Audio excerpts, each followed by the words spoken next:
You're listening to the VTZone.com's weekly Scoutcast. Everything Hokies. And now here's publisher Jason Stamm. Welcome to another edition of the VTZone.com Scoutcast. I am publisher Jason Stamm. We're catching our man Doug Bowman. He's on his way out of the country for the week. So, Doug, I'm glad we could pull you in today. I'm not out of the country. Well, you're on your way out, though. No. I went to the game yesterday.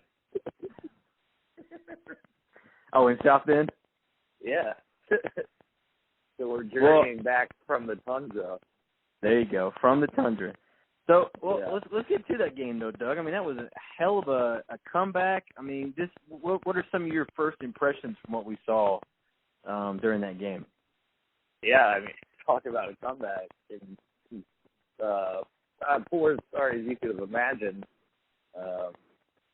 Down 17-0, and it looked like Notre Dame had a couple opportunities where you could have blinked and all of a sudden it was 31-0 and then pretty much game over. But I mean, Evans made just enough plays on offense, and they kind of got out of their own way there after the first quarter. That the fourth quarter was just so back and forth and then just to come out on top, you could just see the players how much, even though the game didn't mean anything in the standings or, with respect to the ACC, I mean, you could still see how much it meant for them to win at Notre Dame. So, I mean, you mentioned it. There was 4 yards total offense by Virginia Tech in that first quarter. What changed after that? I guess, I don't know if they started doing anything differently. I thought Evans has kind of found a rhythm there, particularly, it seemed like they just threw a bunch of, the passes right past the first down marker. And I guess Notre Dame was concerned about getting beat over the top. Texas basically just taking what they could give them with that, Hodges, Isaiah Ford, and guys like that. So, I just think they got out of their way and started catching the ball and stopped shooting themselves in the foot. Notre Dame couldn't really stop them after that. Yeah, I mean, they went from 4 yards in the first quarter to 415 in the other three. So, and honestly, you count. I mean, that pass the interception, or the quote interception. I know Gerard Evans can get credit for the interception off Cam Phillips' fingertips. If it weren't for that, I think that they win this a little more comfortably than they do. Yeah, I mean that was a 14-point swing there. If that play happened, we were in the end zone, and that was going towards our end zone. I mean, he was going to walk. He was going to walk into the end zone. I think, and then the pick, and then I think they had that long run for a touchdown a couple plays after that. So, I mean, yeah, it's a 14-point swing, and Notre Dame wasn't stopping them before that. It didn't really stop Virginia Tech after that either. So, Doug, how long did it take you guys to thaw out when you got inside from that? Because I know it made me cold. It was just as cold here in the New River Valley as it was there. So it made me cold knowing how cold it was there. Oh man, it was pretty chilly. Yeah. I've been to some cold games at Virginia Tech. I think the Clemson game, 2011. I remember that one being super cold, but I mean this one was the snow blowing sideways throughout the day, and you couldn't really feel the wind in the seats.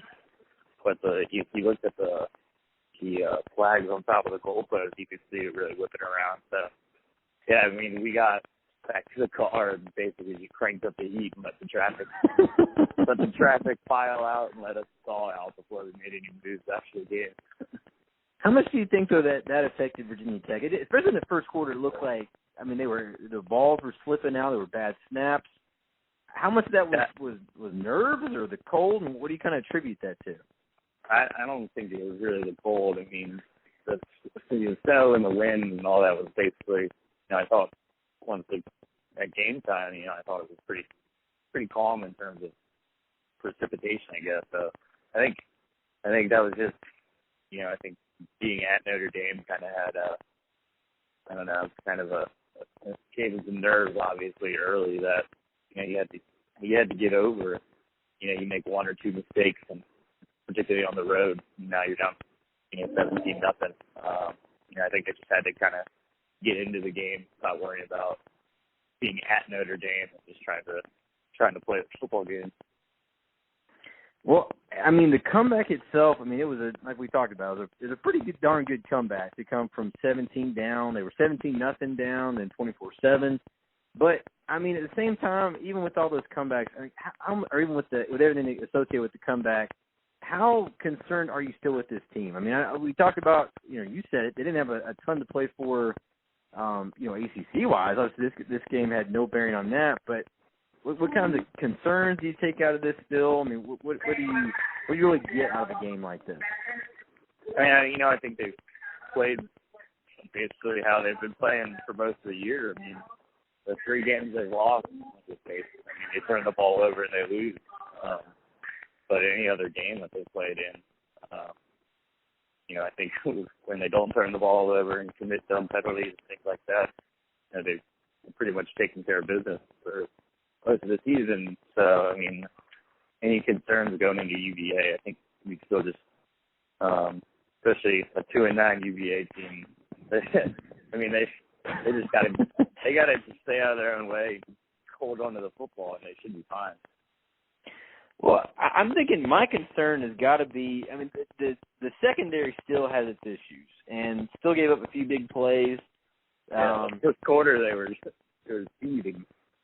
Well, and even, that, and then honestly, the only play that really Notre Dame had, they didn't do much in the second half. It was pretty much that one long run, 67 yards, where Josh Adams took it to the house.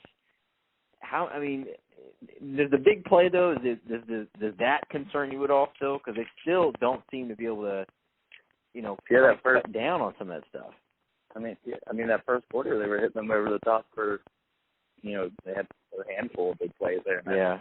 That gave them that 17-0 lead. But then after that, I thought the defense played really well. And, the defense is obviously banged up. And I was listening to Fuente after the game and was talking about how they don't list anybody on the injury report, but there should be some guys there. So there's a lot of guys on the injury report. I know there's not. They just don't give anything out. They're not required to, so they don't. Yeah, I saw Alexander went down at one point, and all of a sudden, Edmonds was playing corner instead of rover. Yeah, they're pretty beat up everywhere, but they figured it out. I think pretty much every Tech fan when Notre Dame got that ball back with, 4 minutes to go or whatever, was expecting a quick trip to Heartbreak City there. But, I think the defense basically performed as they had for the 3 quarters at that point. What do you take from Trayvon McMillan? He had 1 carry, 2 yards. Yeah, wasn't that interesting that they basically just went that Sam Rogers, Stephen Peoples, and Marshawn Williams are the guys now after, I guess this is 18 games with McMillan has been the number 1 tailback, and he gets 1 carry. So, that's interesting. I think there's obviously something else going on there when you have that drastic of a change 11 games in the season. That's kind of what I'm thinking. You don't just make that change. I don't believe it. It doesn't sound like there's any. You talk about injuries, Doug. I don't think there's anything wrong with McMillan. But for him to get 1 carry, Stephen Peoples gets 11. I know it was cold, and I'm sure that helped some. But for him to get 1 carry, that's just. I was shocked at that. I don't think McMillan and Peoples are that different running backs. McMillan can have done the same thing as Peoples did, but it'll be interesting to see what it looks like next week.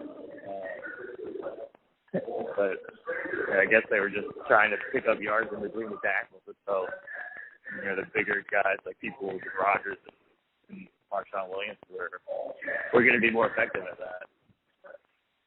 Well, and we've talked so much, Doug. We'll get back with the positive stuff here. We've talked a lot about Isaiah Ford in the season he's having, but Gerard Evans, too, he's now passed Logan Thomas for most overall touchdowns in the season.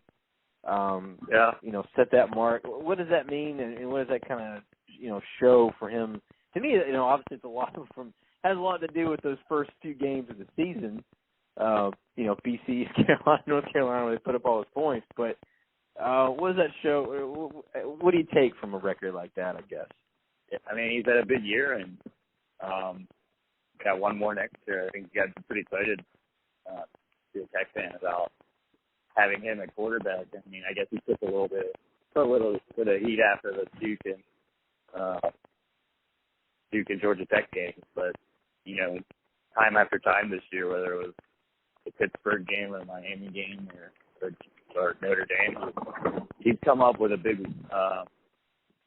game that's pretty much made all the right throws. I mean, to be the guy to lead the team back. I mean, it's not like they got huge defensive plays or special teams. I mean, it was the offense that scored the points. So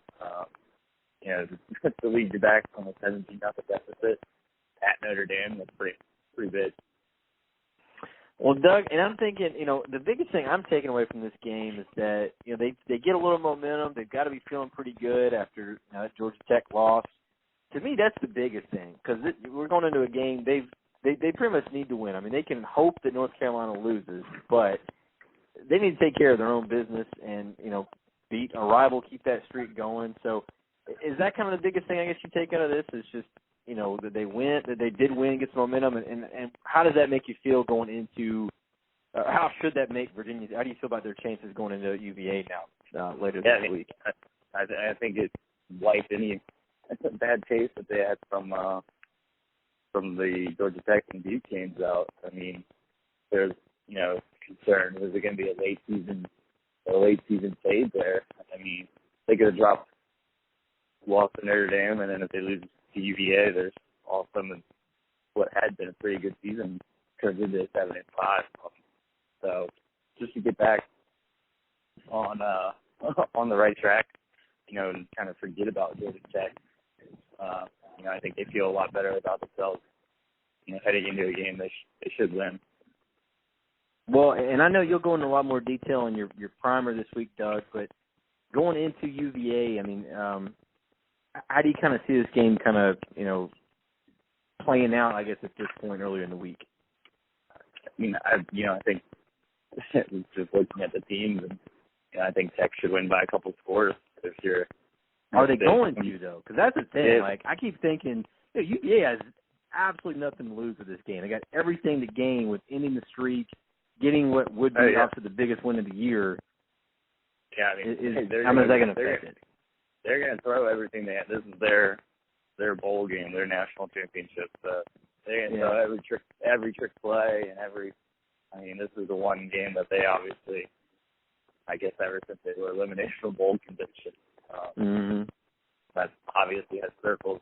So they'll be up for it, but it's not like Virginia Tech doesn't have anything to play for. So I don't know if there's a mental advantage for UVA not having anything to play for, just because Virginia Tech's gonna have a chance, or I guess they'll know what they have to do because Carolina plays on Friday. But yeah, that's true.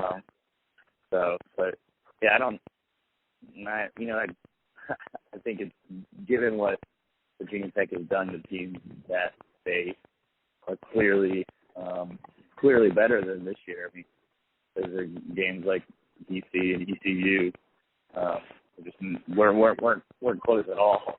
So I think you have to be really confident. Yeah, I mean, I feel pretty good, especially just the way they finished the Notre Dame game.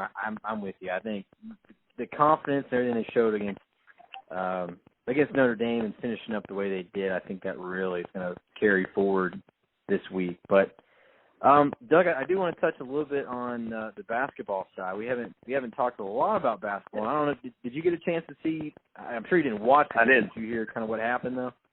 I was following it a little bit early. I saw they were down in the first half, and then basically blew them out. I guess. VMI hit some threes. That's the only reason why VMI stayed in that game. I mean, they had a little lead early on, and Tech made, I guess it was they had a pair of 9-2 runs in the first half. Had a really good start to the second half. I think Bibbs hit 3 threes in the first about 3 or 4 minutes of the second half. Kind of got him going. But the biggest thing that it was a win. It was kind of a game they should have like that. They've done what they're supposed to do in 3 games now, and against 3 subpar opponents, Maine, High Point, now VMI. But 15 to 29 free throw shooting. Does that stat concern you at all? Especially going out in California, they're going to play 3 games in 4 days. Yeah, that's definitely. I think looking at the team and how they played, I only watched the High Point game, but I mean that's a team with 7 starters basically. When you're bringing Steph Allen and Zach O'Day off the bench, so. But yeah, free throws are obviously going to be huge. We've seen it time and again once they get into ACC play and you playing those close games and can't leave points at the line. So, I don't think Woday particularly has ever been a great free throw shooter. He's obviously a big part of the offense and, going to have the ball a lot. So I think you definitely have to be concerned when you're missing, 14 points on free throws alone. And obviously the ACC games and, games against, I guess, they're playing New Mexico this week to start off, and, against a better team. Against a better team, 14 points is huge. Well, and it'll be kind of interesting, too, Doug. I mean, I got one more thing I'll ask you in a sec. But speaking of that tournament during the Wooden Classic, they do start with New Mexico. If they win, they're most likely going to play Texas A&M, reunion with Isaac Chu, which I'm sure Buzz is looking forward to a little bit. Yeah, obviously that's why he's on the staff there. Yeah. Yeah, that's why they get into they're playing these big, pre-season-ish tournaments where you can play a bunch of games in a short amount of time and hopefully against a good opponent. And, obviously that's a chance to beat somebody early that pays off, come March. So I will say though, Doug, before we get too far away from the game and where they are after 3 games, 3-0 obviously, but you mentioned Leday, and I know he missed a few at the free throw line, but 23 and 12 is what he had, the other night against VMI. To me, and I asked Buzz about it after the game. What does that really say about him? I mean, is that kind of what you expect now? It's kind of where you almost expect a double-double. I expect like 20 and 10 almost every game from him now. Yeah, he's a 20 and 10 legit, all ACC kind of guy, and it's crazy that they're bringing him off the bench. But I don't know where you're going to slide him in. I guess Mark at some point if you want to do that. But yeah, I mean he's even better than he was last year. I think last year he was really effective just because he played so hard and he's so tough and all of that.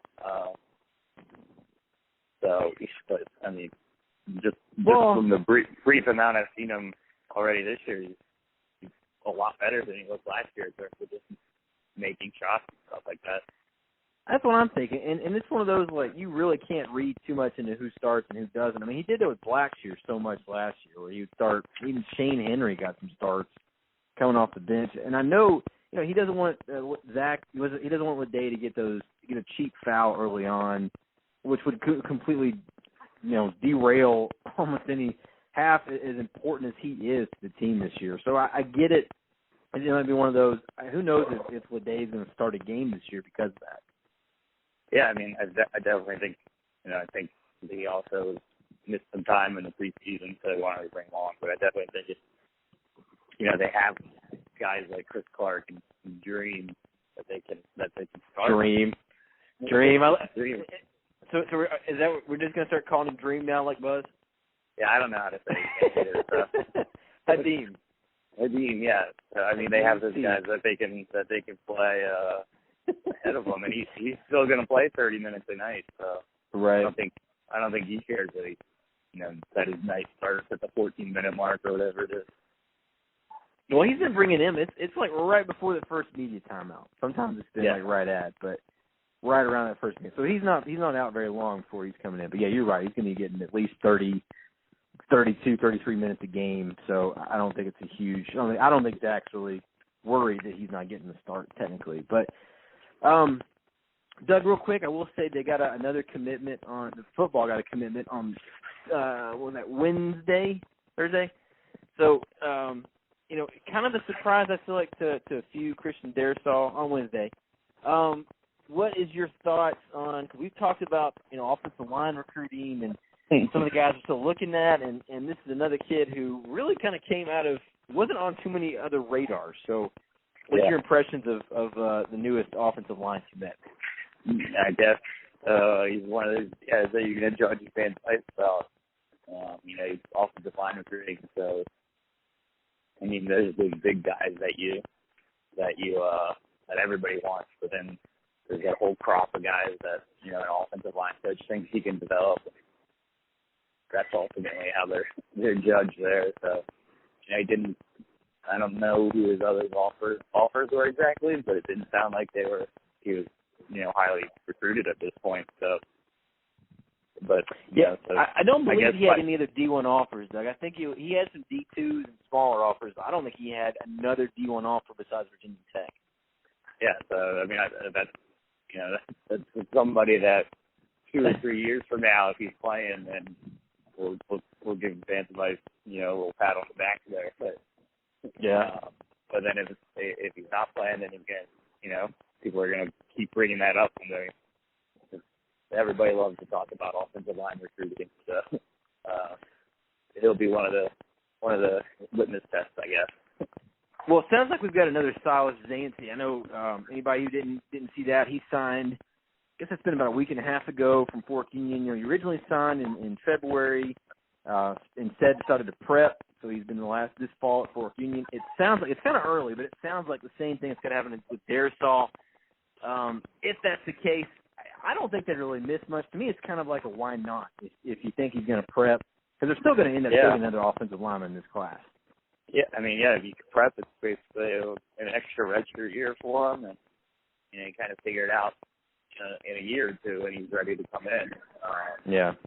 But it kind of gives him another year to develop his body and all that, and come in. I think McLaughlin did kind of the same thing. He prepped and came in ready to play from day one. So, any concerns though overall where recruiting is right now, Doug, or is it about where you expected, or what do you think? Yeah, I mean, I think you're about where you expect, obviously. And we talked about how the schedule set up for a long break between home games. Obviously, Virginia Tech's in the middle of a coastal race, so I don't think they've had much of an opportunity to get out there and really make a push. But I think if they can win this weekend and get an ACC championship game in Justin Fuente's first year, I think that sets them up for a good opportunity to really make a push in December and January. Yeah, and there's going to be a lot of guys who do visit for UVA this coming weekend, so we'll be tracking those. We've already been posting a few names. Definitely going to be, not a massive group, but a lot of guys in state, especially. It will be interesting to see, and I'll be posting a war room here this morning if you haven't already seen it yet. Got another reason to be on commit watch this weekend. So definitely stay tuned for that. We've been have I missed on any of these commit watches, Doug? I don't think we have so far this year. We've had a couple. I don't do it too often. Yeah, if you're gonna ask people to travel to Blacksburg over Thanksgiving, I think some see us have a chance to win the Coastal Division. Pretty good selling point to try and get somebody to make that trip. So. Right.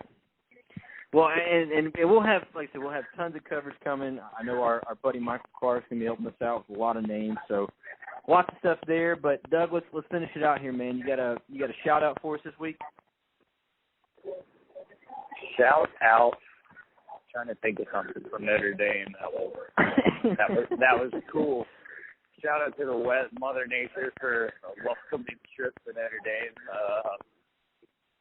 But I guess I'll just shout out being at Notre Dame. I would highly recommend it to to really anybody. It's a cool place, although they don't have video boards there, which was just, I understand it was a tradition thing where they didn't want to add a video board, but yeah, a replay would be nice. I guess you have to go on your phone, huh? I mean, that one pass interference that they called on Notre Dame that extended that one drive to Tech. I mean, everybody's doing. Yeah, I didn't know what happened. Was that a good call? Was that a bad call? I don't know. The one play where Fuente blew his lid and got a 15-yard penalty, it seemed like a bad call from where we were sitting, but we didn't know anything. Yeah. Well, I've got a shout out to you and every other Virginia Tech fan who made the trip up there, because I know, I'm sure you guys planned this way in advance, but to be out there sitting through, wind chill I know was down about 20. Yeah, it was, especially once that sun went down about 4:30. It got pretty chilly. So shout out to you guys for actually going through that. I sent our man Matt Sesterhazen up there, so he was up in the press box and covering everything for us. But shout out to all you guys for being out there and sitting through that. I think our friend Wes McElroy said that he saw. I think his tweet was specifically on Andrew Allegretti, but said he looked like a human popsicle by the time it was done. So I'm sure the rest of you guys are looking like that too. Yeah, I had I think 5 or 6 layers on, something like that. Yeah, it was pretty chilly. I guess it's one of those trips that you plan in advance, and it's a $300 plane ticket. You can't really bail. You can't really bail on that when no. The weather all of a sudden doesn't look great. Yeah, I mean, I think you got to figure, late November in South Bend, Indiana is not going to be 80 degrees. Of course, it was 70 on Friday, so. Yeah, I do think the ACC should figure out a way to get these Notre Dame games out of the way. Yeah, no, I'm with you. So they're not interrupting the coastal race. I think that was a weekend in late November when, I don't think there was a game that mattered in the coastal division, at least, and it was a legal loss. But I just think late in the season there should be a big conference game every week that has some kind of implication. Well, and we'll see. They haven't scheduled any. I don't think very many. They may have scheduled the next couple of years with Notre Dame, but I think long term, I don't think some of those ACC games have had dates put on them yet. So we'll see what changes and what comes up over the next few years. But Doug, thanks, man, for hanging out with me and going over stuff with the game. I'm glad you made it out of there, not frostbitten and not a human popsicle like a few other people there. So glad you'll be heading back to warm Virginia, and I hate to disappoint you if it's not really that warm. It's about the same. I just had to walk across the tarmac here at beautiful LaGuardia. They're closing most of the runways because it's too windy. And putting me on a tiny 13-row airplane here in a couple minutes. So I'm sure that makes you really comfortable knowing you're going to be flying into some strong wind gusts and that little thing. Yeah, when the pilot explains that you're delayed because it's too windy. Yeah. Well, all I'd say is Doug, Godspeed to you guys to make it back. So, if nothing else, I'm glad you could get on the podcast with us. Yeah. We need to get him back on here, Yeah.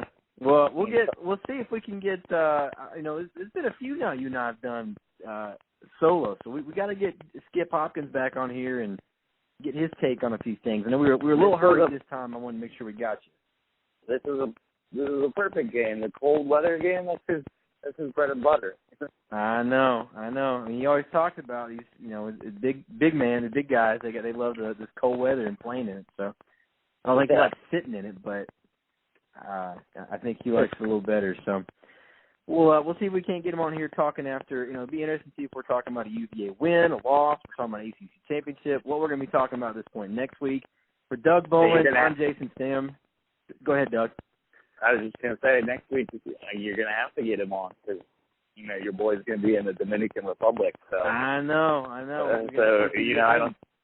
I don't know if the podcast can go international next week, but we'll see. I don't want to interrupt, anything from the Dominican too. You getting some much needed R&R, I'm sure.